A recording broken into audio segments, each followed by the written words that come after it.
That's why everybody does. I told you fat was the enemy. They told you to eat less and move more. But your body remembers the truth. And now you feel the rhythm. You tried the grains, you chased the fiber. You feared the yolk, you counted the calories, and still you were tired, you were inflamed. You were told that's just aging. But you were never broken, just lied to. Did you know it? Vitamins and minerals are essential nutrient your body needs, including B12, iron, and zinc, in the most absorbable form. Truth in the rhythm, power in the meat, healing in simplicity, feel it beat by beat, beat by beat. Truth in the rhythm, power in the meat, healing in simplicity, feel it beat by beat.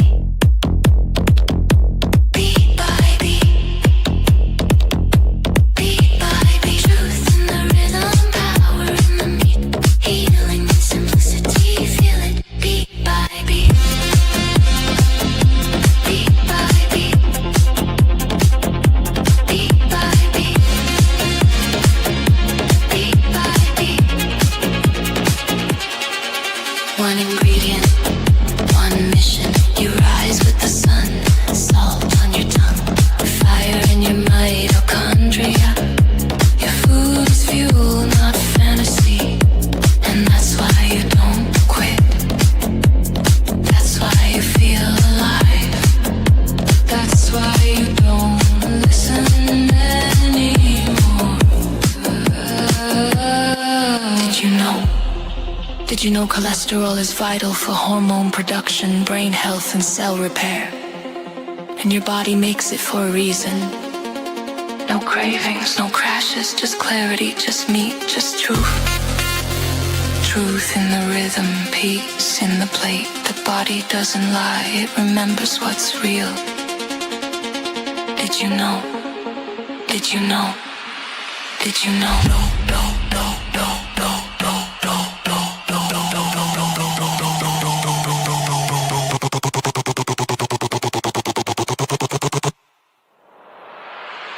Beat by beat. Beat by beat. Beat by beat. Truth in the rhythm, power in the meat, healing in simplicity, feel it. Beat by beat. Beat by beat.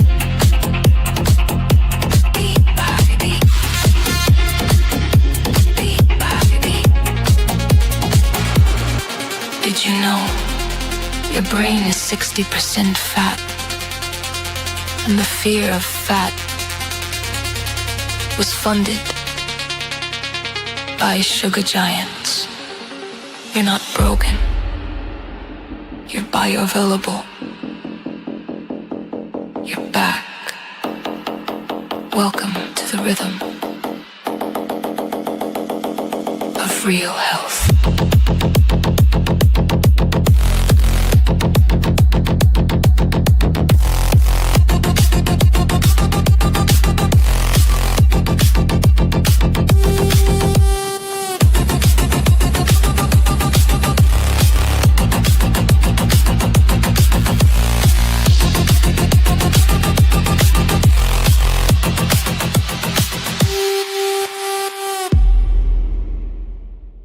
What the hell is going on? Ostriches in Canada, cows are dropping dead.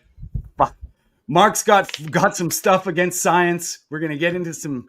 Peter is a diabetic. We got a lot of things to talk about. Welcome into the meat of the matter. We'll see you in a minute. Else is sick and fucking tired of seeing all the carnivore shit all over these fucking apps. No one cares if you only eat meat.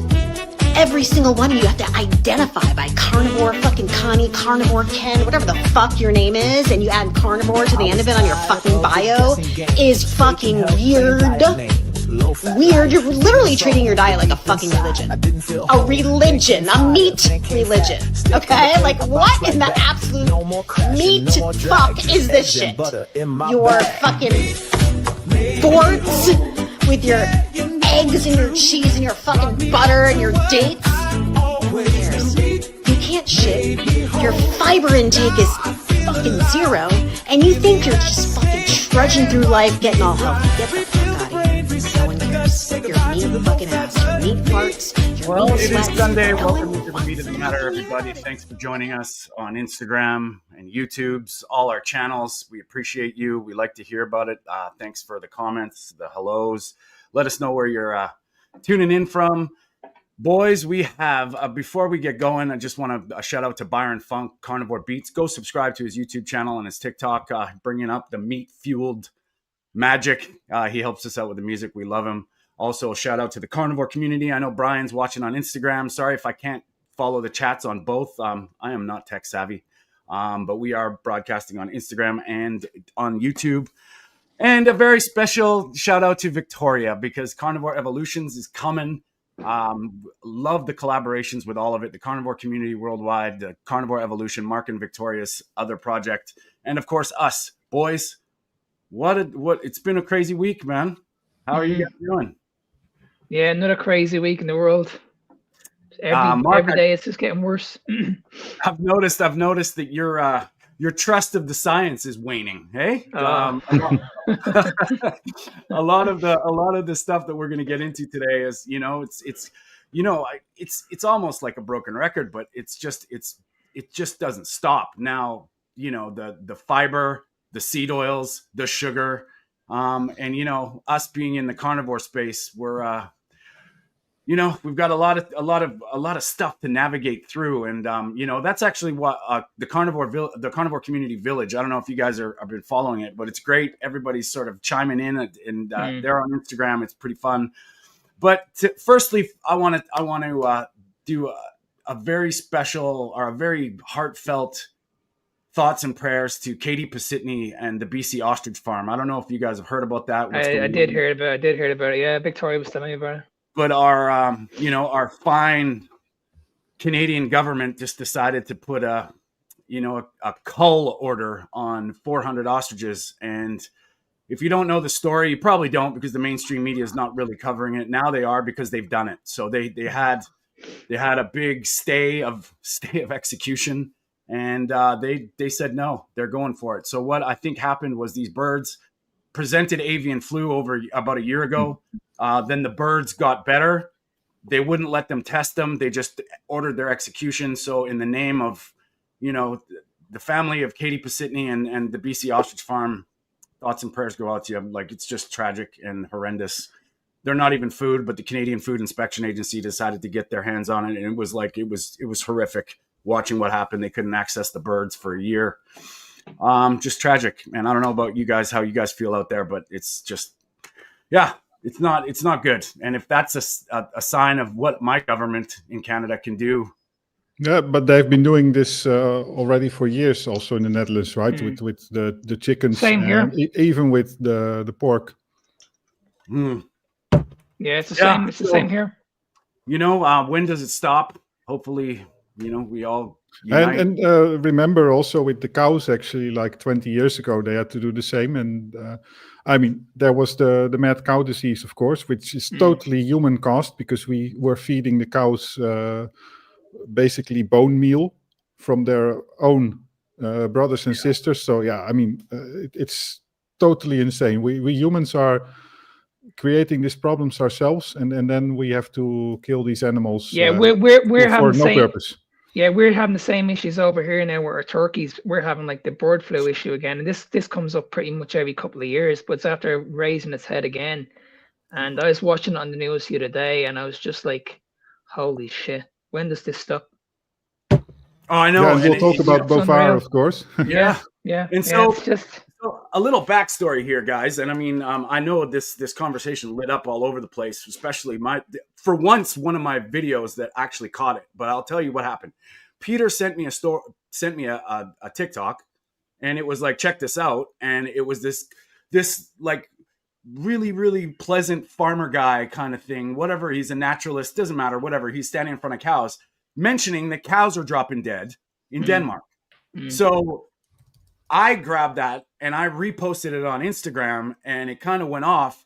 And in the middle of that, what happened was Peter mentioned to me that the video was taken down from TikTok. So, and not to mention, it was because of the Bovair. So I know Victoria just mentioned the Bovair. So they've been, Brian, Hunter-Gatherer Mindset, when he came on the show, we talked about this. This was the first, I don't think, Mark, you'd heard of it before this. We talked about Bovair being fed, and what it is, it's an additive to cattle feed that lowers the methane in the cow farts and burps. Well, now apparently cows are starting to drop dead. So we know where the science has led us that way.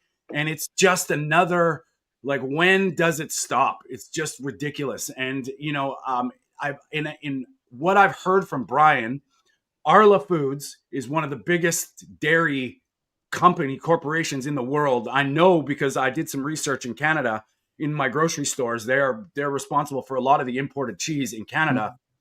They are mandated. Denmark was mandated to use this feed. It became legal, became law, and now cows are dropping dead. So, you know, call us heretics, call us crazy, but it's just another thing that they're doing in the name of climate change. And it's extremely worrying, though, isn't it? It really is. It's terrifying. Really worrying. And you know what happens, that they will label it as misinformation, because probably if you look at all the farms, it's not that all cows are dropping dead, but this is just the tip of the iceberg, of course. Yeah. I mean, who knows what else is happening in the cows' stomachs, and what effect this stuff has. I mean, Brian just said they stopped it today. If that's true, that's great, because you know, and what we were just talking about, that's like you're saying, the tip of the iceberg, Peter, because, you know, it's funny how they do these things without any testing. And, you know, like, look at glyphosate. Like, the FDA says it's safe in these amounts, and it's just not. You know what I mean? Like, it doesn't take a rocket science to know this shit is ridiculous. And, you know, our good buddy Billy G at every step of the way is trying to stop us from eating meat. It's clear. What do they want us to eat? A bite of beef a week? Like, you know, why that then? If it's so bad for us, and so why would they even put a minimal amount? You know, that it doesn't make sense to me. So, I mean, I hope to God they stop this Bovair immediately. You know, it's clear. I'm worried, Peter, like you, like the tip of the iceberg. It's only the beginning. Yeah. And, you know, what else are they going to do? So I think it's time we all unite. Our voices have to stand strong. Silence is complicity. And I'm trying to yell from the rooftops now to all my friends and family, like, we have to be concerned with what we're eating. And, you know, I was thinking also that, I mean, talking about animal abuse and all these things, unnecessary suffering from animals, because these are measures that come from, let's say, let's just say vegans or green-minded people, or that direction. Yeah. And they are just giving animals this stuff without proper research. And my first thought was, why don't we give it to ourselves? Because probably we can reduce methane as well. Then a lot of vegans crying right now, Peter. But I thought, sure, we won't do that. But now that I think about it, we probably would. Because, I mean, look at all the medications and Ozempic. I mean, so we would actually give it to ourselves as well. But, you know, Byron makes a good point here. Where are all the vegan protesters? Like, even in to tie this into the ostriches, like, what the hell is going on? You want to protect animals. You're so against people eating them, but yet there was nothing. You know, they had obviously they had their own contingency of people out in the farms, but also these Bovairs, like, if animals have a right to live in their natural environment, isn't that what ultimately, aside from the nutrition stuff, wouldn't that be what ethic vegans want more than anything? Is to protect these animals at all costs? I mean, now it's just, you know, we're torturing them to eat them, but yet giving them additives and chemicals to disrupt their natural function. Where are they? What's going on? Answer me that. Yeah, It's just madness. insane. Okay, well, you know what? Let's tie it into some science, Mark. I watched a few of your comments, a few of your videos this week, and you know the same thing goes on: is trusting these experts, and you know, all the time we sit here putting our faith and our trust in the experts. Who taught these experts? Where did this information come from? So let's just get into it with a couple videos for you, Mark, this week, and we can see where this goes. Would love you guys all to chime in, but we'll. Mark has a little catchphrase we're going to get into right now. These guys are getting richer while you're getting sicker. Write that down. Write that down. Write that down. Write that down. Write that down. Write that down. These foods are highly processed, complete garbage, and I can promise you now, I wouldn't even give it to my fucking dog. Write that down. All right, that down. Let's get into this one that Mark sent me this morning, and we'll go from there. Why are carnivore, high-saturated fat keto, and animal-based diets horrible for your health? First, to define, all three of these diets are low in fiber and high in red meat. The carnivore diet is an all-meat diet that primarily consists of red meats such as beef, raw milk, and organs. The high-saturated fat keto diet is a keto diet that does not restrict saturated fat intake. The animal-based diet is a low-fiber diet that primarily relies on animal products such as beef and raw milk, but also includes fruit and honey. Let's examine every reason why these low-fiber diets that are high in saturated fat animal products and raw milk are horrendous for your health. First, there's nothing good about raw milk. It contains the same nutrients as pasteurized milk, and raw milk does not prevent lactose intolerance. That said, raw milk is only consumed by between 1.6 and 3.2% of the population, but it's responsible for 96% of dairy-related foodborne illnesses and serves as a reservoir for antibiotic resistance genes, which threaten humanity's existence as we know it. And raw milk contains all of these pathogens because a healthy or symptom-naive cow's microbiome will serve as a home for a handful of pathogens that you won't know about because the cow won't look sick. Exhibit 1, bovine leukemia virus. Around 94% of herds in the United States have at least one cow that is bovine leukemia virus positive. Will remain active in raw milk and has attributed to a little over half of the breast cancer cases in this study, and according to this meta-analysis, exposure to bovine leukemia virus was associated with between a 2 to even 5-fold increased risk of breast cancer, depending on the analysis that you go by. Exhibit 2, the bacterial pathogens in raw milk are known to cause miscarriages, kidney failure or injury, paralysis, and potentially heart valve replacements. On the topic of the heart, according to the Keto CTA study, lean, otherwise healthy individuals on a high saturated fat keto diet experienced an increase in atherosclerotic plaque at a rate comparable to that predicted for individuals who are more likely to experience a major cardiovascular event like a heart attack in the future. Moreover, according to academic human data galore, a diet high in saturated fat reduces insulin sensitivity and increases liver fat. Replacing saturated fat containing foods such as beef and butter with plant fats such as nuts, olive oil, and or canola oil can significantly lower your risk for heart disease risk events and improve insulin sensitivity. Now, unless you're getting your hands on some spleen, the carnivore diet is going to be much lower in vitamin C than most other diets. This is a problem for your bones and joints because you need vitamin C to recycle the enzymes. Honest to God. Oh my Lord. That went on too much, Tony. Oh, buddy. I was painful to watch it the first time, and then just so. Before I get you guys' take on it, if she said like it's responsible for 0.0%, how are they getting these numbers? Like where is this? Exactly, exactly. And then the other thing is, because when you look at what's been going on now in the last, I've said this many times, in the last 5 years, it's going in this direction. It started off with hundreds of people. It started off with thousands of people. Now you have millions of people in the world that are eating this way, and it's just like when does the bleeding stop? When does, honest to God, I don't give a shit about your studies. It's just it's painful, boys. It's painful. The chat just lit up here, and here we'll just show you. We'll show them here. Like, yeah, this one. This is spot on. I mean, it's unbelievable. You know, the saddest part is that we all know this, and yet, if you were just new to discovering about she looks convincing. She's behind this beautiful scientifically supplementy background, and it's like almost she left the lecture hall and went right and just started spouting off the same Can shit. I just mention as well, she mentioned at the very, very end, the vitamin C. Yeah. Now, I've been on record saying so many times that in the last 5 years, I haven't been sick once. Haven't had the flu once. And what are everybody taking at the moment for the flu? Your vitamin C. Yeah. They're drinking their orange juice because they're Well- lacking in vitamin C. Well, how come I don't take any vitamin C whatsoever? And I'm in the best health possible.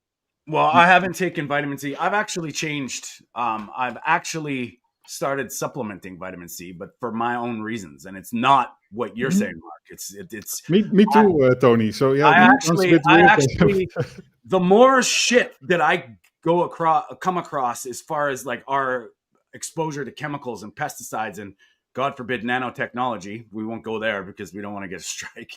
But I have decided to start supplementing vitamin C to see how I feel and see how it goes. But it's not because and that's where we looked at it, like this debate, like optimally an ancestral human would get enough vitamin C. It's clear.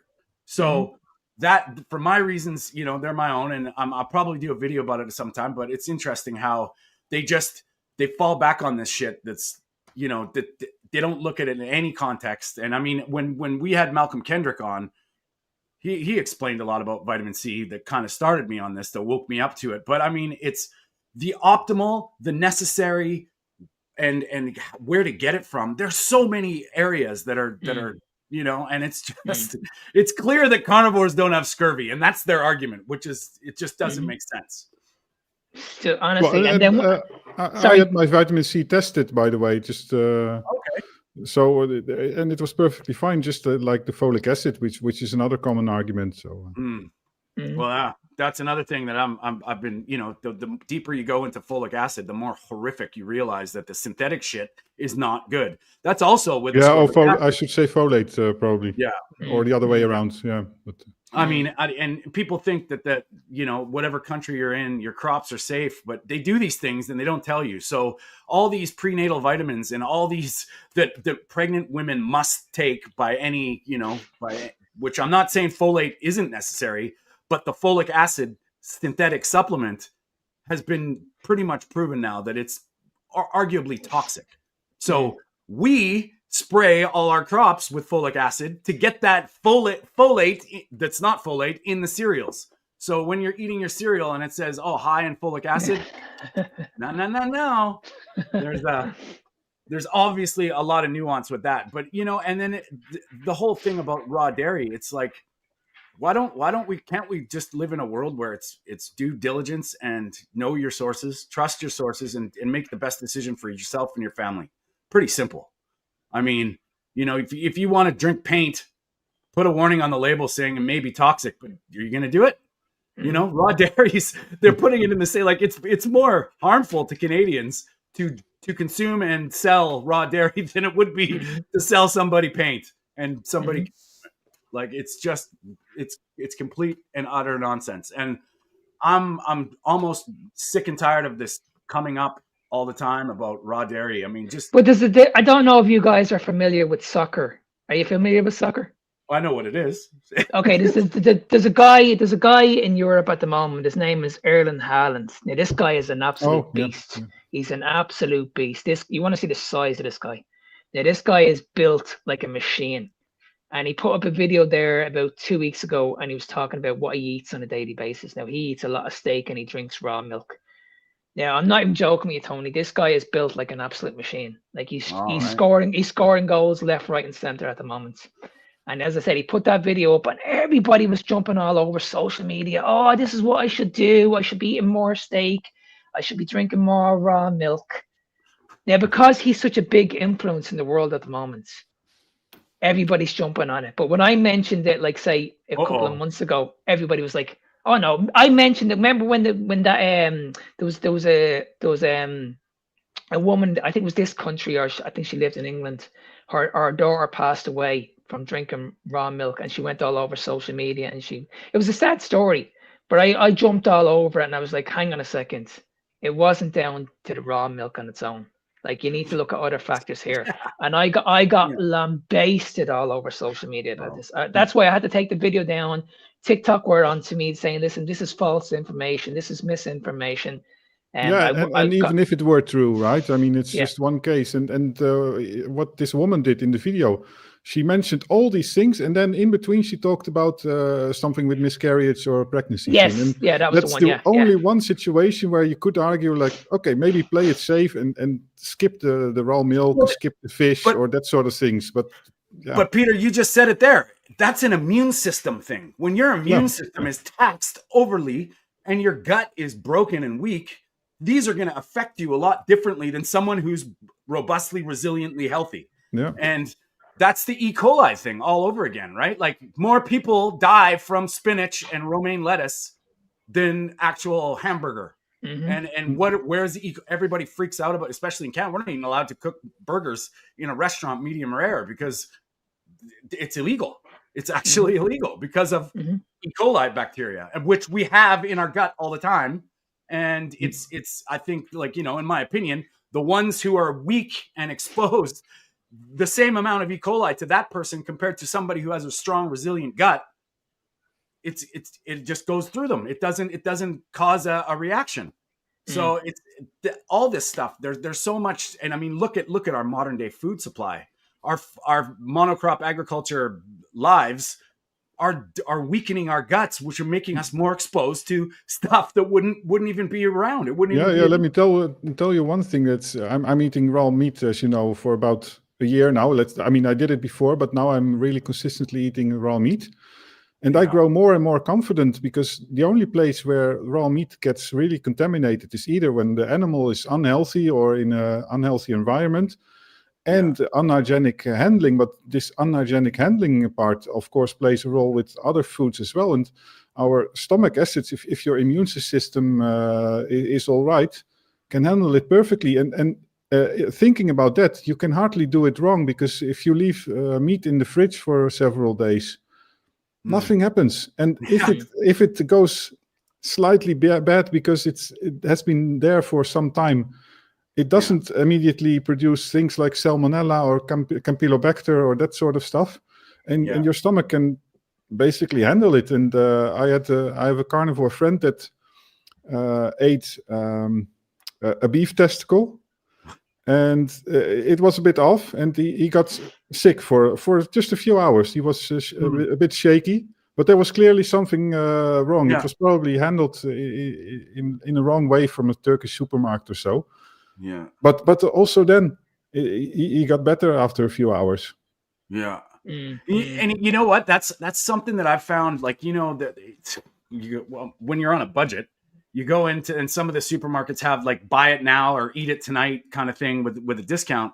I've done that a couple times, and I didn't feel as like sick, but I could tell it was maybe something off.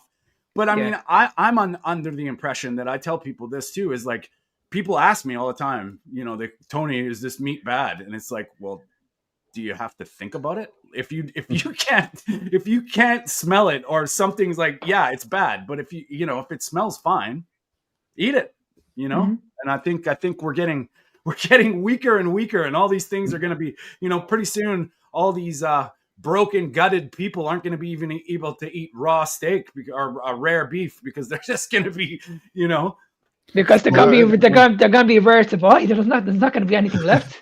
Yeah, no doubt. No, but these things are also from the past. I mean, these things happened like 50, 60 years ago. We learned that, or even longer ago, we learned that raw milk can be dangerous, because the environment where it was handled and produced was totally different from nowadays. Because in the past, 100 years ago, if you would transport milk from a farm and then to a local milk dealer, and then it would stay on the front of the house for half a morning, and that sort of stuff, and the cleaning of the bottles and was totally not checked like it is done nowadays. So, same with meat. Even pork or beef that you find in the supermarket, it will be checked quite thoroughly, because you cannot rely on the idea that all people will cook it properly. Oh man, So you get big problems I otherwise. always take a walk around the meat section to see if there's any deals, because like I'm like, I'll eat it. Like you guys, you put it on $10 off, I'm done. I'm in. Yeah. You know, it's like, okay, right on. So in the chats here, we got Lambs. How you doing, buddy? And Selena, I just wanted to touch this. I know we talk about this quite a bit, but she mentioned this, and this is what it sort of goes into the same. It's like we've all decided to be animal-based carnivores or whatever way you're eating because of nature. We realized what your body needs from a first principle standpoint. Now, I don't care if you eat carbohydrates. I don't care what like if you think you like them or whatever your reasons are, but that they weren't fucking natural. They fruit in season, but that's it. You know, there was not this sugar, carbohydrate, crops even. Like, come on, man. You had a potato. You know what really annoys me about this guy at the moment is he's picking his side now. He's getting all these carnivores to come on his side and go against what we believe in. And that's what's really, really not. I mean, he had an interview. I don't know if you guys seen my latest reel I did, but he had Sally Norton on, and like I like Sally. Sally, what she spoke about plants and stuff like that. Yeah. I'm a massive fan. I've read her book. Huge fan. But when she came out this reel that I watched this morning, like I was sent this first thing this morning, I was like, okay, I need to do a video on this. I woke up this morning, I was like, okay, I'm gonna stay off social media. I'm not gonna do any videos at all. But when I was sent this video, I said I'm gonna jump all over this, because now I've done around maybe 4 or 5 videos on this guy already. And the good thing is this guy's watching me on a regular basis. So he's watching me, he's watching my videos, he's watching my stories. So I'm hoping, fingers crossed, touch wood, he reaches out to me and he says to me, listen, let's have this conversation. Because he's probably looking at me and saying that this guy hasn't got a clue what he's talking about. This guy's in for a rude awakening if he comes up against me, trust me. And you know, it doesn't make any sense, because you know, when I started this too, I mean, just from personal experience, I went years without carbohydrates at all, and I was fine. I didn't feel anything like, and you know, I gravitated to some different meats, seafood, you know, some different organ meats from time to time, played around with it, didn't go too crazy with them. It wasn't like I was eating testicles, liver, and heart, spleen out like all in the same week. And I just don't see how all of a sudden you can flop and say they're essential. Like that just doesn't make sense to me, because we know they're not. Mm-hmm. You know, and it's crazy. And I saw that you mentioned that with the Sally Norton. I didn't want to watch because I love her, and I'm like, oh no, I don't. That's what I'm saying. Like, I'm a massive fan of Sally. Massive fan. And I'm actually a massive fan of Gabrielle Lyons as well. I've actually seen I've seen the podcast with her. Who else has he had on? He's had other people on that are in the carnivore space. And these are people that I used to look up to, and I still do look up to these people, but I can definitely see the divides. I can see what he's trying to do here. He's trying to get these people against us, and that's just complete horseshit. It's just complete horseshit, because there's many people out there that are at the moment that are giving out other side. You know what I mean? They're giving out what's going on. This is down to addiction. You look at what, I don't know if you guys seen the Barkay interview. Did you see that one? No. Now, Barkay destroyed Lisa Witherman on this. Absolutely destroyed her. Now, she mentioned, if you watch the very, very end, she stated that she'd never had any alcohol in her home at all. And Barkay put up pictures at the end of the video, and you can clearly see what's in the background. There's a bottle of like whiskey or vodka. Now, I'm not saying that she's drinking it, but she said that she has no alcohol in her home whatsoever. Interesting. That's what she said. You know what I mean? So we're all going by. Now, she has said many times that she's been a carnivore for 16 years. And in that 16 years, she done everything perfect. How do we know in that 16 years that she did absolutely everything perfect? We're only going by what she said. Of course. And that's the problem. And even if she did that, by the way, Even if she did everything perfect, that doesn't mean anything still. Absolutely, 100%. I mean, like in my life, I have just like I arguably destroyed my health with alcohol and drugs. Like that is not a question. I have come out of that. Thank God I'm still here. I'm worried about the irreparable damage I may have caused myself because of it. I'm under no misconceptions that you have to do anything. The only thing I will say is we have to really see where this is coming from, because James made a good comment here. Shout out to James and the community. Love you, buddy. Their aim is to reach people before they awaken. And I think this is another side of it that's not being discussed.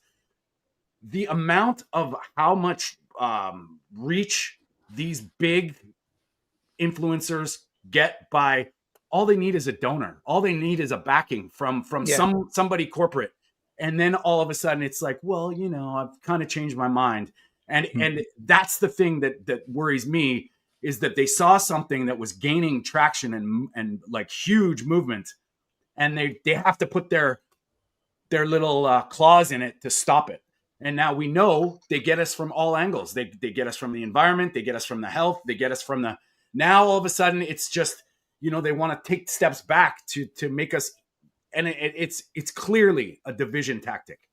Absolutely. And that's frightening. Sorry, Tony. Can we just move it on a little bit? Because myself and Peter looked at this video last. Now, the reason why I want to move on a little, it's still touching on the same subject because at the moment, everybody's given this false pretense that we need carbohydrates in order to improve our health. Yeah. Now, I sent this video on to Peter because he's a type 1 diabetic. This bodybuilder is going on that if you're a type 1 diabetic, you can still eat carbohydrates and your training is actually going to help you overcome this. I'll let you watch the video first, and then me and Peter will actually talk a little bit. Yeah, and it's a little bit nuanced, because you could argue that maybe in the circumstance of certain disorders, you might need to introduce glucose or so. I mean, even Bart K or Eddie Goki mentions it that sometimes you might have to use it as a drug, but that's not the case here if you dive deep into it. So let's watch it. Just doesn't get talked about enough. And then we've got type 1 diabetics wondering, is there something wrong with me? Why is Susie, why is Michael losing body fat here and losing weight, and I'm putting all the work in and I'm feeling stuck? Our bodies are just built different. We talk about this a lot. One of the ways our bodies are built different is that our muscles tend to rely more on glucose than fat during intense training. Now think about HIIT training or muscle building, weightlifting. Our bodies tend to use more sugar when they should be using a little bit more fat for fuel during different times. This impacts what's called metabolic flexibility, or your body's ability to shift more to fat when usually the body does. In non-diabetics, studies that show our bodies tend to shift a little bit more towards glucose than fat earlier on than non-diabetics. But also what you're going to see is there's another study that was done. It was a small population, but they took biopsies to see how different were type 1 diabetics metabolically when it came to using fat for fuel or glucose for fuel. And what they found was that early on, type 1 diabetics had issues when it came to using more fat for fuel. They saw this by measuring what's called lactate in the blood. Lactate is produced by more glucose you burn, and an issue using that glucose as energy in what's called your mitochondria was compromised. So as a result, more lactate starts to build up. So that's what they use to determine that type 1 diabetics tend to burn more glucose. And this is in comparison to their controls, which were non-diabetics, showed them using more fat for fuel earlier. Of course, calories in, calories out are important to the bigger picture, but there are layers that get stacked on more with type 1 diabetics that they have to deal with that can make things more challenging when it comes to losing the body fat. Could you change how you work out to really improve that metabolic flexibility? And so what they did was they took them for over 7 weeks and put HIIT training in, so high intensity sprinting, and they found that after 7 weeks of doing this, it actually shifted. So their ability to shift fuels when it was time to switch to more burning fat for fuel improved closer to what was seen in the control groups or groups that were non-diabetic. It shows we can train our body in a way to help to burn body fat by understanding how your body is different. How else can we help our body to train ourselves to use more fat for fuel? So another way is thinking about insulin timing.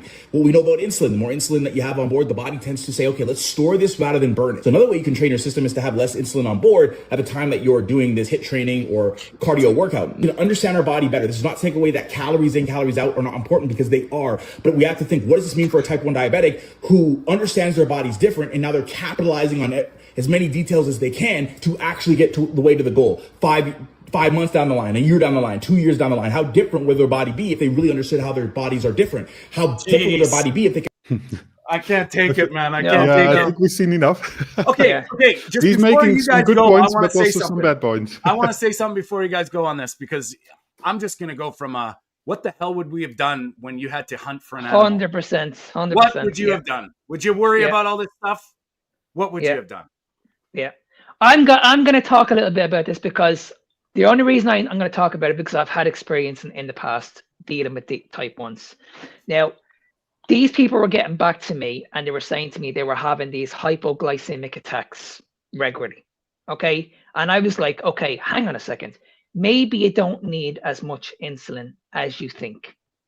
Okay. That's all I said. I just said, let's just try it. Now, I wanted to make sure it was their decision. It wasn't going to be I was only planting the seeds. That's all. I was just saying, okay, let's just see what happens. But at the end of the day, you've got to make the decision. So they got back to me and said, okay, what do you want me to do?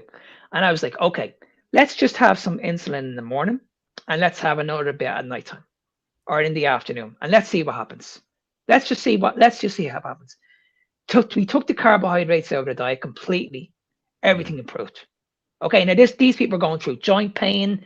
They weren't recovering after their workouts.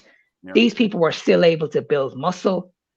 You know what I mean? So when I hear this nonsense that your muscles depend on glucose over fat, is complete and utter nonsense. I'll tell you the reason why. Because you guys know this. 5 years ago, I competed in a bodybuilding competition. Now, I got an amazing shape on stage on a no carbohydrate diet. I didn't eat any carbohydrates for 1 year. Nothing. Right? It's absolutely insane how people are convinced that you need carbohydrates to build muscle. I also did a video on this morning with your man Zane Greg, because he was talking about, okay, when it comes to muscle glycogen, your body needs the carbohydrates. We need to understand this.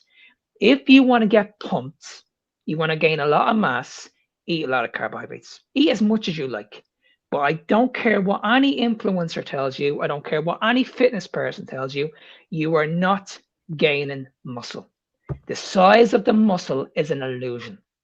Okay, it's not muscle. I'm very, very lean at the moment. I'm probably around 10% body fat at the moment. If I went for the next 6 weeks and had a lot of carbohydrate, I would balloon up. I'd be a lot bigger. I gained probably around 20, 30 pounds easily. Now, that 20 or 30 pounds that I've gained is not muscle. I can assure you. I wish it was. Because I'm working my arse off to build muscle. Trust me. If it was that easy, we'd all be doing it. So we need to go back to basics here. Half of what he says is right, but the other half is complete and utter nonsense. The fact is this: the human body does not need any carbohydrates at all to perform. Whether you're running, whatever sport that you're doing. Football, soccer, baseball, whatever it is. Same when you're doing to come in, same when you're building muscle. You cannot convince me that we need carbohydrates, because I can tell you right now, you don't know what inflammation is. You don't understand why people are getting arthritis pain, knee pain. You've no idea. Before we crazy. touch with Peter and on the insulin side of this, I wanted to just mention something. Where in the last 500, 2,000, 10,000 years would we have had a choice at our convenience, at our disposal, and trial and error all this shit? We wouldn't have. We would have been, our bodies, someone mentioned in the comments about the healing, but that's exactly it. This fat adaptation is a natural mechanism that we have forgotten, or we have not even tapped into. So we have no idea what is ultimately human anymore, because we've been influenced by all the Western bullshit. So the longer you're fat adapted, I would argue, the more efficient your body, fat adapted with real food. I'm not talking about, counting this or counting that. I'm talking about getting the optimal diet for a species specific diet for humans. Your body would perform optimally. That's my opinion. And why can't these people not understand that we have two energy sources? We don't need to rely on one. Yeah. Like I don't get it. Why did it constantly keep talking about carbohydrates? That these Yeah. are our only reliable energy source. They've clearly never been fat adapted. Never. Like, can you Because- imagine back in the day? Back in the day, you're eating, you're hunting, you're gathering, you're doing your things. You're like, I hate those little stupid tubers. I want bison. And then you come across a blueberry bush, and you're like, holy shit, those blueberries can make me hunt so much better. Let's hoard them. Get the village out here. Let's bushel these blueberries. We don't have bushels. Let's build a basket. Like, what? It doesn't make sense, right? Yeah, that's crazy. It's just it's Well, cra- I know that this guy has tried a low carb diet. He said it in one of his videos. And of course, what happens a lot is that they'll say that it didn't work for me. And that's no doubt because they tried it for a few weeks or so. And Yeah. especially when it comes to exercise performance, you have to do at least half a year. When I started keto, I'm a cyclist, so I'm sure it took me about half a year just to tune the insulin and get used to the whole training procedure that's totally different and all this stuff. But yeah, it is a little bit more nuanced here in the case of a type 1 diabetic, because he was showing a lot of research articles, and there is one issue in type 1 diabetics, and that's the fact that we inject insulin under the skin. So our insulin levels in the system at the level of the muscles is always higher than it is in a healthy person. So no matter how well we do in terms of treatment, it will be higher. So we are insulin resistant. And if you read those articles, you'll, especially in the introduction, you'll read about like, oh, it's just like in type 2 diabetics, that glycolysis is promoted, so we are burning more glucose. And so he is right on that point, but that's in the context of a standard diet. I mean, I've done it. I mean, I drastically reduce glucose, reduce insulin needs. So my insulin levels are still slightly higher than in you two guys, because I inject it. So it is more difficult to get fat adapted probably, but it's certainly possible. And I mean, bring your insulin levels down. But I know you speak from a type 1 perspective. And guys, just to let everybody know, we've got a couple things coming out with diabetes. Coach Stephen Thomas is coming on. We're going to talk a little bit more about type 2 diabetes. We just did a little talk on diabetes that we'll be putting out fairly soon. We just want to put them together. But Peter, you mentioned something, and it's just fat adapted.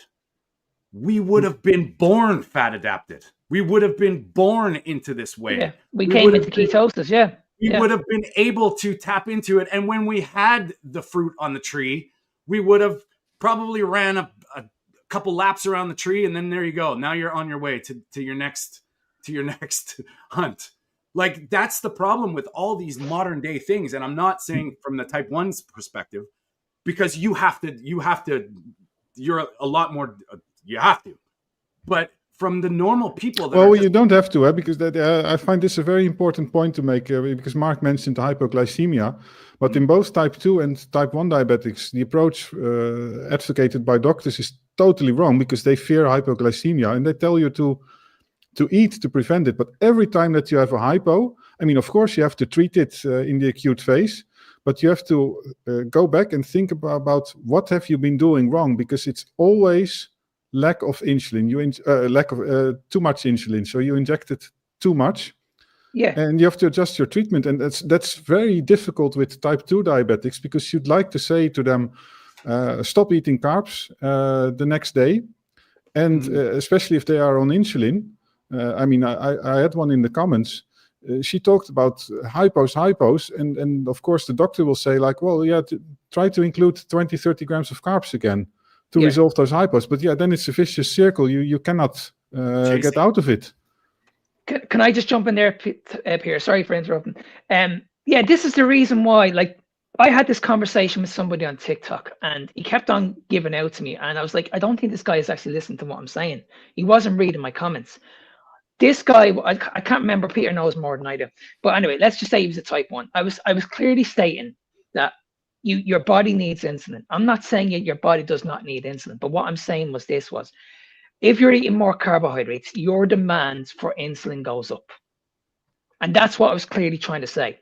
Now, when I worked with people in the past, as I've mentioned, I have mentioned to these people when they've come back to me and said to me, I'm having these attacks. Do you have any advice? And I'm saying, well, the issue is down to you're giving your body too many carbohydrates here. So I just asked the question, do you really feel you need all this insulin? Or can we eliminate the problem and then let's see what we can do with the insulin? Now, we did it in phases. We took the carbohydrates out at the right pace and we dropped the insulin down. Let's say we were doing like 12 times a day. We brought it down to 10. We brought it down to 8. We brought it down to 6. Eventually, we brought it down to 2. So it wasn't a matter of just saying, okay, I want to do it twice a day and that's it. No, we did this over a period of time. I can't remember exactly how long it was. Now, if I'm right, Peter, you know more than I do. The insulin I had him on was Lavamere, I think it's called. Is that what it's called? That's what he was telling me he was on. Now, again, I want to make this clear. I never said come off the insulin. I just said eliminate the carbohydrates and let's see what we can do with the insulin. Now, I worked with this guy for over 8 months. His insulin now, he's only taking it twice a day. First thing in the morning, and he's taking it again mid-afternoon, maybe around 6 o'clock, 7 o'clock. And this guy is perfect. He's fine. He's eating regimen, right? Yeah, he's that's what I'm saying. He's on a full, Tony, he's on a full carnivore diet. Full carnivore diet he's on now. He's not eating any carbohydrate. This guy's a type 1 now. Type 1 diabetic, and he has no carbohydrates in his diet whatsoever. Oh, yeah, and another thing, by the way, so he was basically a type 1 and type 2 diabetic at the same time, probably. Yeah. And I made a video about this, and I saw that. I got a comment, and somebody probably heard like, oh, type 1 and type 2 diabetes are totally different things. And of course that is, but there was a guy, he probably heard the church bell ringing, but he didn't get any of the details. So he was saying to me, like, you're talking nonsense. If you have type 1, you cannot also have type 2. And well, actually, this guy that we saw here, the fitness guy a few minutes ago, he actually has a very good video on it. Indeed, type 1 diabetics are insulin resistant, and we can get type 2 diabetes very easily. Double trouble. And that's why I love having you, Peter, especially from your context. I feel for you because you're a type 1 diabetic, but it's got such, it's kind of that, like Mark and I, we think about it in terms of we're not type 1 diabetics, but if we were, it's the same thing. You're just, the insulin factor, and you've got to live it, which is, it's great to have your. There's hardly anything that I should do differently from you guys, in the sense that I should optimize my diet and eat healthy and do everything that you guys have to do as well. There are some subtle differences in some places, but yeah, just to mention that video I made. It's really unfortunate that we are in this atmosphere, that this guy was clearly not agreeing with me, and he reported the video, and it got removed. And luckily, I could. I was the same, Peter. I was the same. This guy that I was trying to have the conversation with, he reported me to TikTok. Yeah, I mean, I guess he reported it. That was quite obvious. but I got a warning from TikTok for giving out misinformation. Yeah. And I was like, okay, do I go back and do another video, or do I just leave it alone?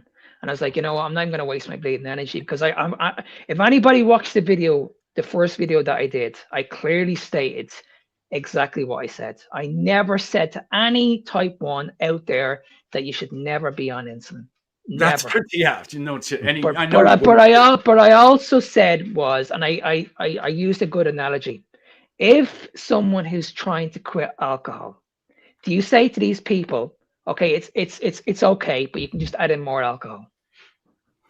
Like, it just doesn't make any sense. No. So, like, as I said, I want to make it perfectly clear, because I'll probably get this all over social media again. I am not saying you should not take fucking insulin. Listen to what I'm telling you. Yeah. I'm just saying that it can be easily looked after if you do it the right way. Manage. I mean, it comes down to the Bernstein. Manage it with small numbers. Manage it, and small numbers. And this is the reason why you need the right coach in your corner, because, as I said, we did this over an 8-month period. Yeah, you know what I mean, and we were able to manage his type 1 very, very easily.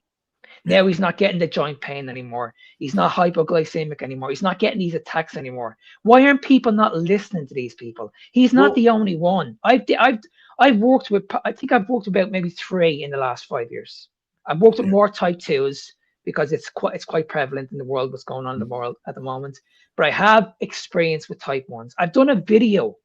I actually interviewed one of these people. And this was like a few years ago. I put up, every time someone calls me on social media, I'm like, okay, just watch this video. Listen to what this person is saying.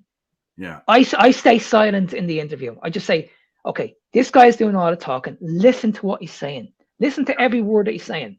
Are you going to call this person a liar? Yeah. Are you going to actually listen to him? Well, you know, Mark, you both said something. And Peter, did your type 1, type 2 combo video got taken down?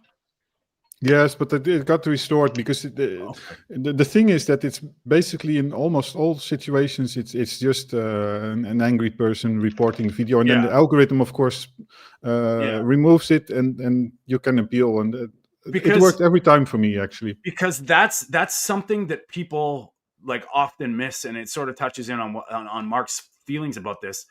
Is type 1 and type 2 are 2 different things. They're not that it's diabetes, but it's not they're not the same thing. So when you say, Peter, type 1s can become type 2s, type 2s can become type 1s, because they can. It's a completely different mechanism and a completely different disease, if you want to call it a disease condition. I would say type 1 diabetes, if you got it from early stages of your life, is a disease. Type 2 is a condition that you bring on yourself later in life. And it's possible to circle both ways. If you over insulin yourself and you're eating a ridiculous amount of stuff, you probably could a type 1 could turn into a type 2. The other way around, if you're overloading insulin trying to get your glucose down as a type 2, you may burn out your pancreas, or the pancreas shuts down because it's like, I don't have to do this anymore. Yeah. You know, so it's a very sensitive topic because people don't want to get blamed for their condition. Yeah, exactly. And I mean, I'm no longer pre-diabetic, so I kind of know what I'm talking about as far as my body goes. All this bullshit with people saying is that now that, like, and this ties back into the sugar shit. Now they're saying that sugar doesn't. Holy Christ! Like, what the hell is going on? Okay, elevated blood sugar. Think about it. Okay, so yeah, that's a problem. Stop it. And people are saying now, well, sugar doesn't really cause type 2 diabetes. Okay. Yeah. And it's not looking at the complete picture, because this fitness guy, he took this research paper in which people on a standard diet, which are carb-loaded people, and when they exercise or when they are even just doing simple movement, and of course their glycolysis is up, but that doesn't mean that you have to focus on that one specific part and ignore everything else and just put more sugar in it, because it's this reductionist stuff again. And I mean, when I had that conversation with my doctor about me being like full-blown diabetic within 5 years, and I told her, I was like, I'm not eating sugar. She's like, that has nothing to do with it. Well, sorry, doctor, it does, because I'm not anymore. Like, what? And I'm okay. People can argue, well, it was the seed oils you cut out. Maybe it was the processed foods that you cut. Sure, that's all part of it. But I'll tell you what, when I eat sugar, my blood sugar goes through the roof. So it's pretty fucking simple, you know? Yeah. And now we're making excuses to eat carbohydrates, and coming from a pre-diabetic that needed to get that handled, because the more I learned about type 2 diabetes complications later in life was my wake-up call. So trying to manage it doesn't make sense, and that's where all these people get. It blows my mind, like from the sugar diet to the thing, and then James mentioned that there's a hit out. Like it doesn't make sense to me that people are flip flopping this dramatically in all aspects of our health and nutrition space. It does not make sense to me. And if we go back to what your woman said earlier on, and she says there's no evidence that. When she talks about saturated fat being healthy, But okay, well, what's been happening in the last fucking 100 years? Yeah, people are on their knees at the moment. The health system is on its knees. So what's going on? Yeah. Tell me what's going on, because none of us are eating a high fat diet. Yeah, we're on a low fat diet. We're all going by the research. Yeah. You know what I mean? We're all following the studies. Yeah. You know what I mean? But why are people worse? Why are people still struggling? People Yeah. need to understand is that we've been listening to these people for far too long now, way too long now. The question is simply this: are we in a better position or are we in a worse position? Because I can tell you right now, everywhere I look, I can see people in a really, really bad way, really, really bad way. You know what I Man, mean? And every time you have a conversation with people, they'll always say to you, I'm going to the gym. My diet's clean. But guess what? I'm on medication. yeah. No, it's clear. People, look around. Go into your high street supermarket, main street mall. Look at people. You cannot tell me. I don't know about where you guys live, but man, it's frightening. And God forbid they're putting up these walls with our censorship and our we can't even have a talk about, hey man, you might want to think about getting healthy. Really? Just what? Now it's okay. Well, all these health influencers are dropped. I think it was a headline in Canada. One of our health influencers are jumping ship and realizing that like it was there. And I'm like, what? All this work that we've been doing. And I know from my personal experience, this way of eating that I have chosen to follow, it has made me more resilient. I have been able to open up and indulge in some bad things once in a while, but I am under no preconception that it's good. And you know what? If anything, I think there's so many more aspects to it all that if you're living a sedentary life and you're hooked on processed foods of any kind and you're eating carbohydrates from the monocrop agriculture, all of that stacks. And saying one thing is okay, but another thing isn't, they're all bad, man. Seed oils were not natural. They're not natural. So that I wanted to get into a video today about the seed oil thing, Mark, that you posted. I think it was today. But this argument has to stop. They were not around 150 years ago. This is not polyunsaturated fats. This is seed oils that are made from that was the Dr. Id's one I done this morning. Yeah, and my God. Just canola oil is not food for human beings. Simple. It's not about if there's anything good in there or not. Look at where they're made. Look at what they're packaged in. Look at how they don't smell. That should be your first signal that they're not good. Or like we as a chef, we got told that canola oil and grapeseed oil were great because they have a high smoke point. Why? And they have no smell and they don't assume any taste. Why? Oh shit. When you really look at that, that's not a good thing. That's not a good thing. And everybody look at the video of Paul Mason on Low Carb Down Under that was released today, I think, where he really shows that seed oils are actually themselves probably causative for heart disease in a lot of cases. And we go on a lot about sugar, but arguably seed oil is just as important. See, the thing is, like, sugar has that argument about glucose being necessary. We know that. Okay, sure. But there is nothing. And that the only thing they say omega-6 fatty acids are essential in the proper ratio in meat, in fat. That's where it's essential. Not these adulterated all I'll say is look at the omega-3 to omega-6 ratio naturally. Look at it now. So all these people arguing seed oils, that is not a natural ratio. So you overload with omega-6, it's inflammatory. What the hell? Why do we have to argue this? It's unbelievable. And these people justifying it, they have to be paid. They have to be paid, bought and paid for. Like, I can understand having them in such a, okay, no. I can't say there's no place for them in our diet, but having the omega-6 ratio in the natural way of course they're going to be fine, but not unnaturally. Like the hexane, you can keep it. That's my opinion. 100%. Yeah, definitely. And it's funny how we all argue these things, and that's the beautiful thing about this ancestral way of looking at things, man. I'm not perfect, but come on, man. I'm not looking at things to justify my Coke Zero once in a while. Like, it's not good. I don't like it, but I do enjoy it. I'm not gonna lie. It's one of those things. But I was drinking 12 Cokes a day 20 years ago. Now I have a Coke Zero a month. And that's my choice. But I'm not gonna start saying, hey, Coke Zero's good. Look, it does nothing to me. That doesn't make sense. Yeah, crazy.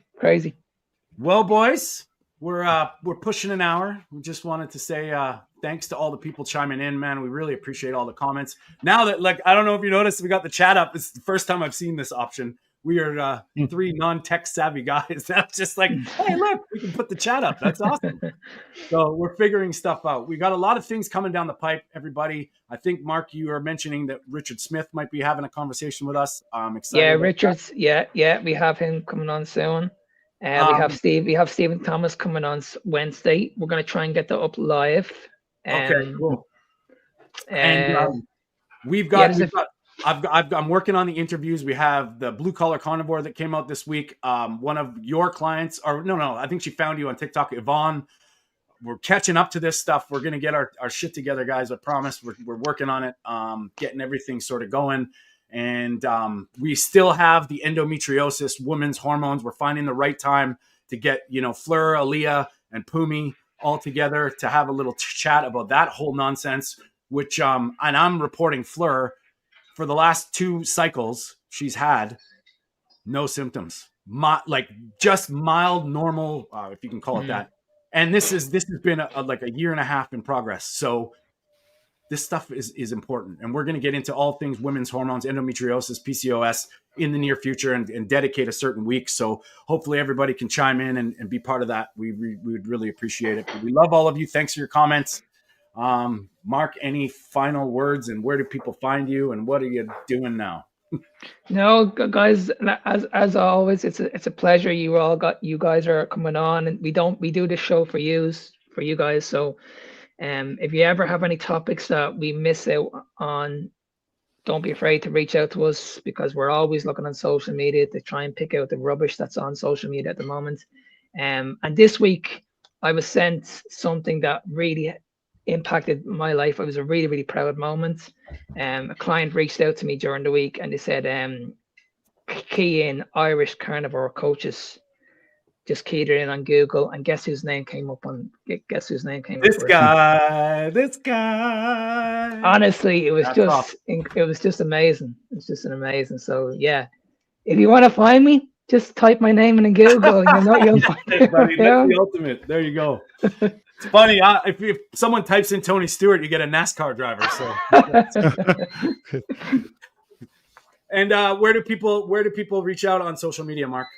I'm on Fitness Beyond Time 01 on TikTok and Instagram if you guys want to reach out to me. And I'm also, if you want to send me an email, you can send me an email at nsmark93@gmail.com. Peter. Well, you can also Google me as the Dutch Carnivore. I'm the only one. So you'll find me on all the platforms. And if you want to see more of my type 1 related videos, I try to make them also a bit in a more general fashion so that they're interesting for other people. Then you can find them on the low carb perspective, currently on TikTok and on YouTube. Awesome. And guys, I'm doing a challenge. If anybody's into it, just come and get a hold of me at TonyStewartCoaching.com or reach out to me at Tony_food4thought. If you don't want all the stuff, just come and do it for fun. I'm resetting everything for 21 days.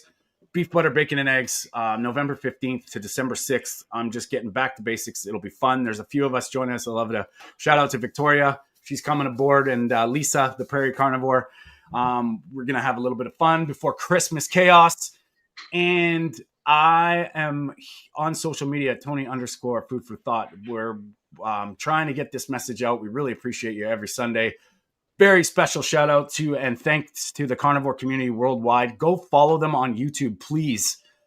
These are the conversations that we need to be having. They are a very strong presence on Instagram, but they're trying to get their YouTube channel up and going. So please go subscribe to them, guys, because it's a necessary thing where people get together, talk about the things that matter to them, and the conversations are loose, cash, and a lot of special guests. They're awesome. We appreciate Brian, Selena, and all of you guys out there. Thanks. And James, shout out to you, buddy. Yeah, Tony, let me mention that it's also very nice to watch this interview with Dave Mack. Was a great interview. Yeah, great. I mentioned that to James during the week. I watched it. Brilliant. Awesome. Amazing. Well done, James. Awesome. And so, guys, thank you to Byron Funk. And don't forget about Carnivore Evolution, guys. Victoria and Mark have their project. They're on YouTube, Instagram, Spotify. They do great one-on-one interviews. We are coming out with our stuff. I'm working on it, guys. We're trying to get our editing game up to snuff. We just figured out the chats. We love you all. We'll see you next Sunday. See you later, guys. Bye-bye.